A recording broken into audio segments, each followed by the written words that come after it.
Welcome to today's video. I'm so glad you're here. Before we dive into today's topic, there are a few things I wanted to mention.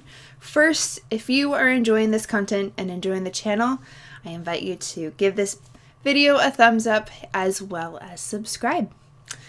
The other and last thing that I wanted to cover before we get going is that there are chapters or time codes with this video. So if you look down below on the video timeline or into the description time codes, you can jump around to the different topics if you'd like, instead of watching it all the way through.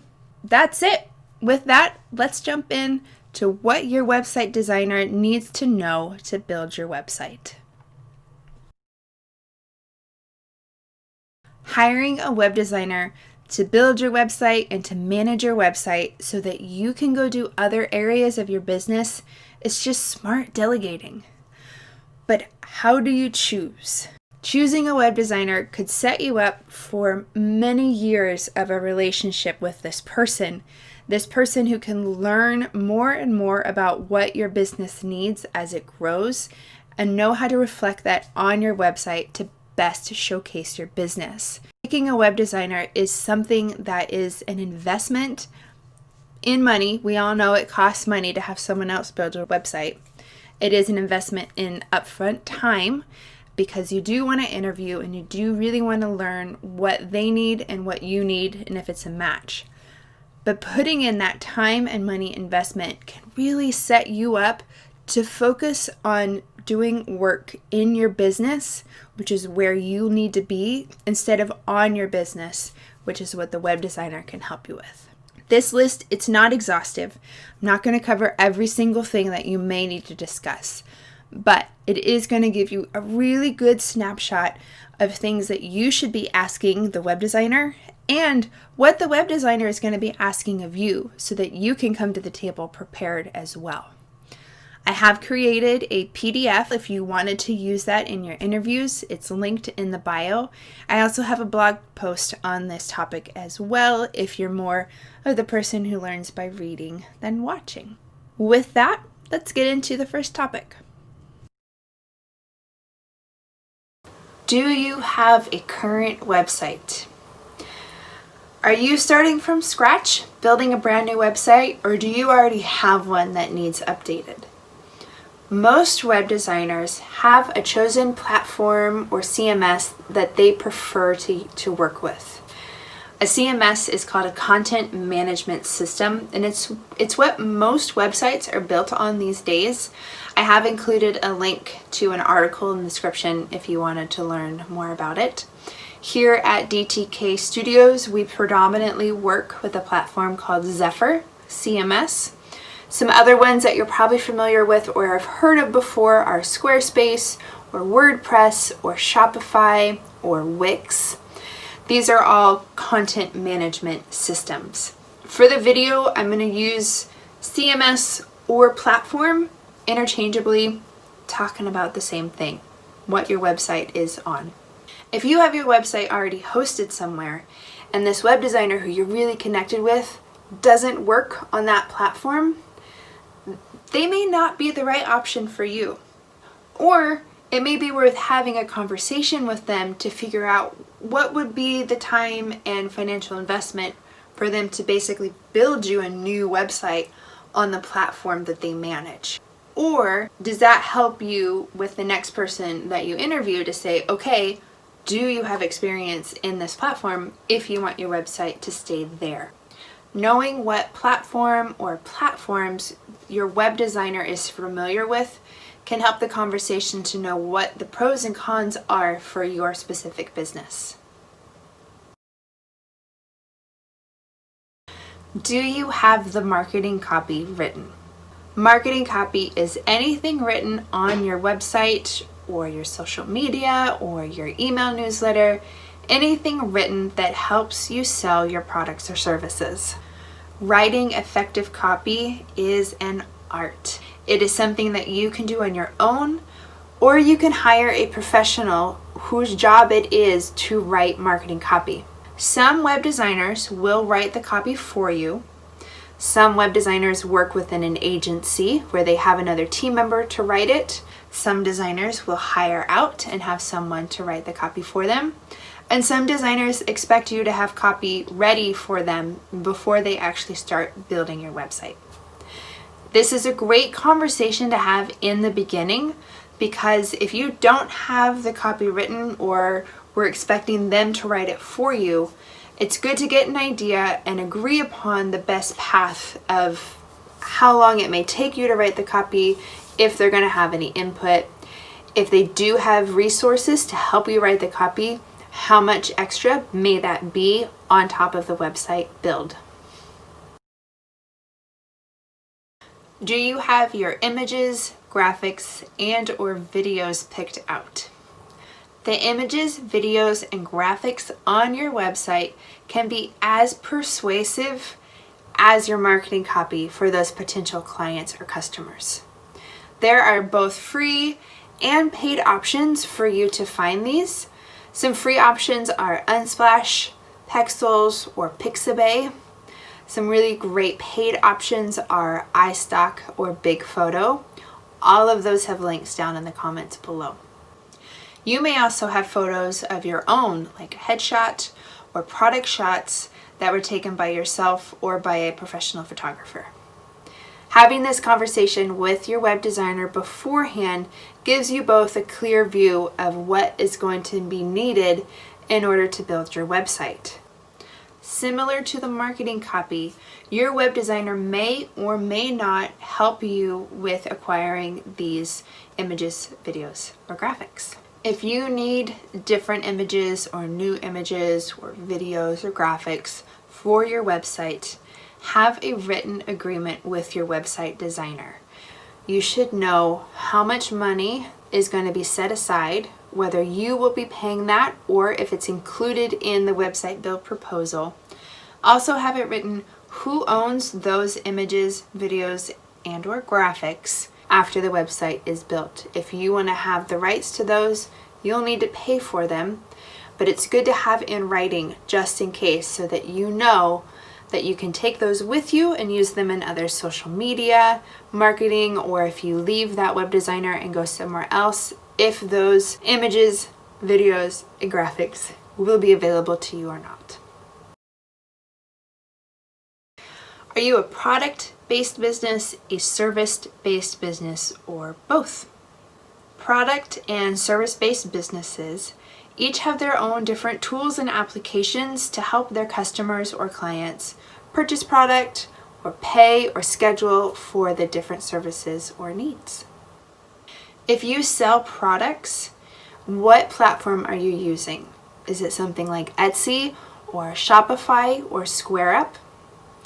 Would you like your products integrated into a different website platform, or would you like your website to be built on the same platform that you're selling your products on?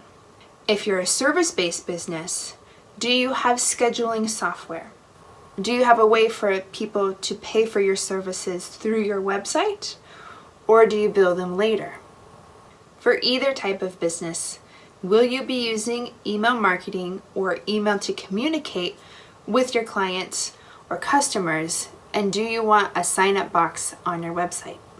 A good way to think about this is to think about when you've done it yourself as a client or customer. If there are businesses that you have bought from online or that you have scheduled a service with online, you can use their websites as inspiration or even just general knowledge to see what you like or don't like about their process, and then use that to guide how you want your website to look and feel. Are there applications that will need to be integrated into your website? Similar to your needs as a product-based or service-based business, are there applications that you're going to need to use? Applications are third-party businesses like email marketing, scheduling software, or payment processing. This is really great to start a conversation with in the beginning to make sure that your web designer not only has the capacity to integrate these other applications into your website, but they know how to do it correctly. If you already have an idea of what growth you want to see in your business, and you know that you may need a more robust system, It's great to start that conversation right away to find out if your web designer has any experience with it and may be able to offer you different types of support or suggestions, or give you kind of a roadmap of what they can see happening in your website. Or it may be a really good way to see a red flag, to see where your website designer has in terms of experience and the platform they're using, if it's going to have the capacity to hold a more robust website for your business. Doesn't mean the designer's the wrong choice. That designer may be perfect for what you need right now, but having an idea and knowing what applications that you're going to need now and what applications you may need later can help both of you have clarity about if they're great for now and not for later, if they're not good for now but maybe later, or if they can help you grow from now into later with how your website may change and the applications that you may use that change or grow as well. Do you have a brand sheet or brand guidelines? What's the look and feel of your business?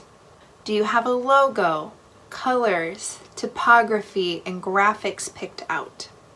Or do you have a mood board of inspiration that help explains what you're trying to convey with your business?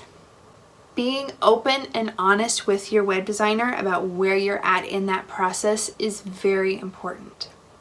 Some web designers are going to require that all of that is taken care of before they even begin work, which means you may have some work to do on your own to figure out what that look and feel is going to be like. Other web designers are more than happy to help you develop your brand, or they may have someone that they can refer you to that you can work with this other person to help develop the look and feel of your brand. Where you are in terms of the development of your brand is going to affect the price of your website and the timeline of your website. So be aware when you're going into that conversation, if you've never thought about what your colors are going to be like, what your ideal client, who your ideal client is, what kind of graphics, what you want your words to look like, those are all things that are going to need to be figured out very early on in the website build, or may need to already have happen before the designer gets to work. What's your budget? Website costs can vary drastically. Remember that this is an investment into your business.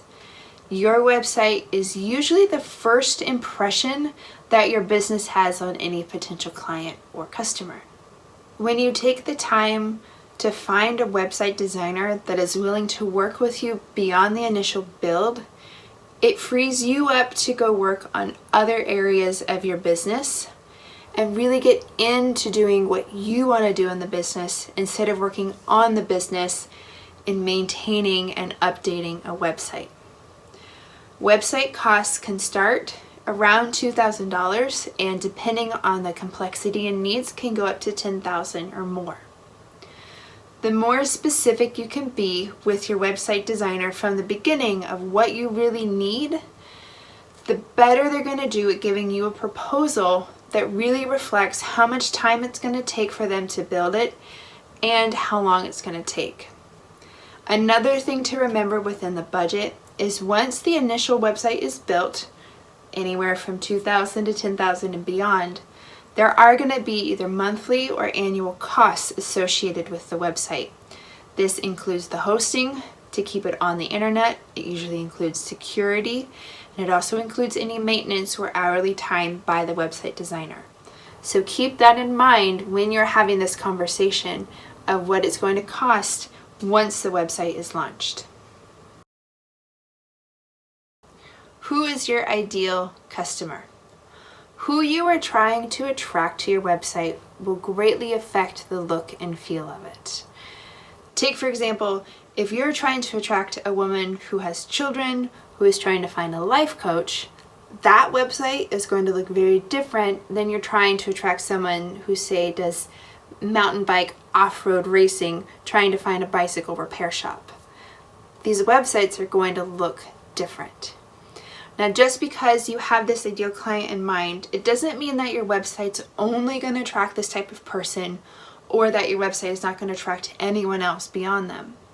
But the more specific you can get in who you want to try to attract, the better. Your marketing copy, your images, your videos, your graphics, all of these should be geared towards that specific person.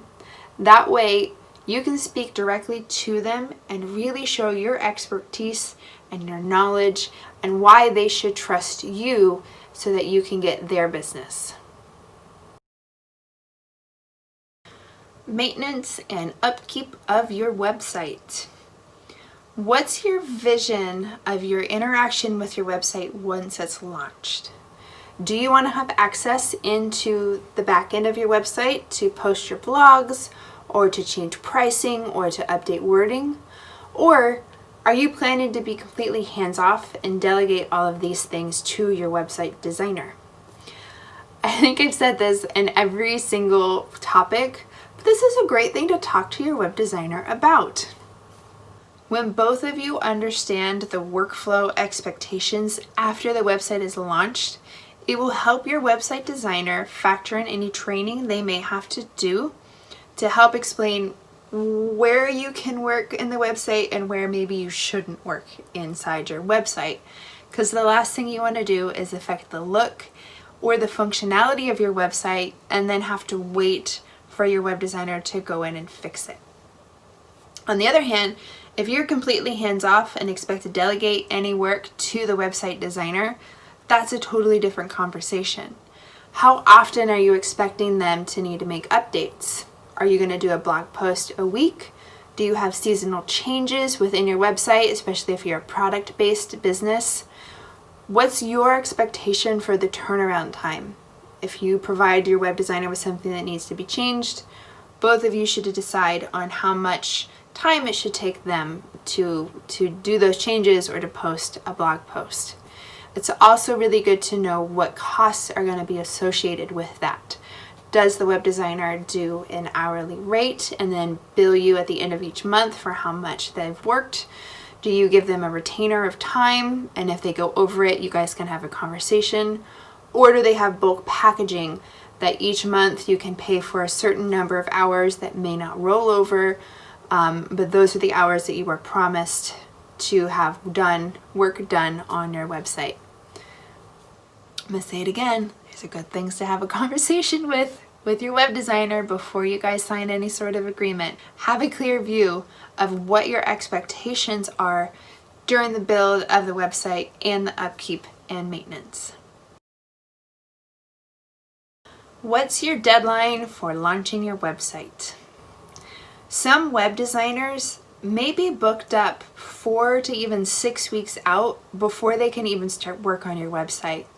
And it may take them another 4 to 6 to even longer weeks until your website is ready to launch. As you're creating this initial to-do list for your business, when you're getting ready to launch it, think about the date that you want to get started, and then look back 8, 12, maybe even 16 weeks back from that date. That's when you should start thinking about interviewing different web designers and giving them enough time to have your website ready to launch in the date that you want to. Yes, it could take 2 to 4 months for your website to be ready to go. So if you're ready to launch in a month, know that you may have a hard time having your website ready depending on the web designer that you choose, or you may have a website that doesn't truly reflect what your business is. It's a good idea to interview a few different web designers to get a feel for who's going to be the best match. And when you have that initial conversation with them, figure out what's their timeline. Will they be able to start work right away? If not, when? How long do they think the website's going to take? These are all perfectly legitimate questions that you should be able to have an answer to, or at least a really good estimate of time from your web designer. And if you find a web designer who you know is going to build you the perfect website, consider adjusting your timeline if needed so that it can fit in, so that you can have this great website and a great relationship started with this designer. Do you have examples of websites you like or dislike? If you've ever gotten your hairstyle changed, you may have brought a picture into your hairstylist so that they have an idea or inspiration of what you want your new hair to look like. This is the same with your website. If you have a list of websites that you really like, or you have a Pinterest board of inspiration, it is a great starting point for your website designer. If there are websites within your industry that you love and hate, explaining these to your website designer is great. They are going to be able to take this information, and it's going to help them provide and build you a website that's not only unique for you, but unique in your industry to help you stand out as the right business that your potential client or customer should buy from. What's the role of your website for your business? Yes, this may seem like a silly question, and this question is encompassing what we've talked about so far in terms of your ideal client and in terms of your brand sheet or your brand guidelines. Even though the main role of your website is to help support building your business to be profitable, how it does that is going to depend on your type of business. If you're a blogger and you use your website to earn income through affiliate marketing, advertising links, or product reviews, the role of your website is to show your expertise in the topics that you cover. You want to have the trust of your readers as well as these business partners that you're working with. If you're a boutique owner who specializes in selling seasonal gifts, both online and in person, your website may change the look and feel slightly depending on the seasons. But your website's job is to show that your boutique is going to have the perfect gift, and it's going to be able to ship that gift so that it arrives on time. If you're a public speaker, your website's role will be to show your expertise with video clips, lists of past experiences, list of past appearances, list of upcoming talks, and marketing copy to showcase why you are the right person for this next event for your client or customer. By knowing the job your website is supposed to do for your business will help your website work for your business and not against it. All right, that's it. I hope that this video has helped shown you not only the actual work that goes into building a website, but the importance in investing your time in finding the right web designer for your particular business. Like I said in the beginning, this is not an exhaustive list. If you think of things that I haven't covered in this video, please let me know in the comments below. I will be updating the blog post as well as the PDF so that you can use them to help guide your interviews and your conversations as you continue to find your perfect web designer. If you want to learn more about the websites that I build for small and micro businesses, please visit me at dtkstudios.com. Link in the description. Thank you so much, and I'll see you next time. Bye.